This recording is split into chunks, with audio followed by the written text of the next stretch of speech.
Good morning, students. So we were doing this chapter Linux operating system, and let's start with another part of this chapter, that is your parts of Linux. So there are several parts in Linux. The first one is your kernel. It is the core of the Linux system. It works just like your processor in the system. It provides the allotting time to the files, and it handles all the processing, and it manages all the resources like where to store the data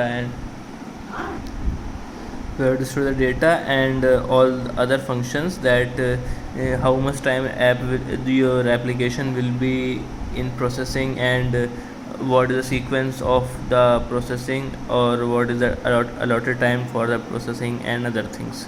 So it also handles the memory functions, like how much memory to be given to a separate file, and organizes all the data in a sequence. Then there is your shell. So what is a shell? Shell is like a shell acts as an interface. It acts as a user interface. Whenever you give a command to the computer, the command is processed using this shell. The command is interpreted by the shell. So interpreting means like whatever you ask computer to do, that will be processed inside the shell. Function of shell are it creates an environment that meets user needs, like whatever you want, like you want to open some file, then you will type the command. That command will be processed inside the shell. Then there is a Linux file system. File system, what do you mean by file system?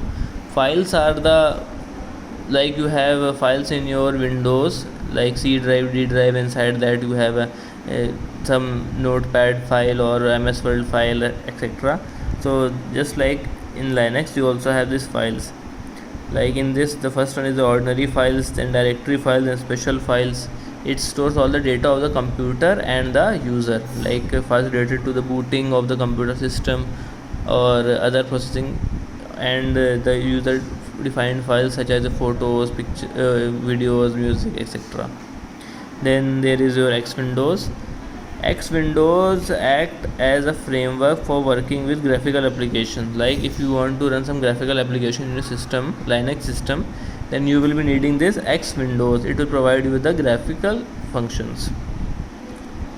Then there is your types of Linux. How many type of versions of Linux are there? So the first one is the Red Hat Linux, SUSE Linux, Mandrake Linux, Debian GNU Linux, Slackware Linux, Caldera Linux, Linux Pro, Turbo Linux. All these are the versions of Linux.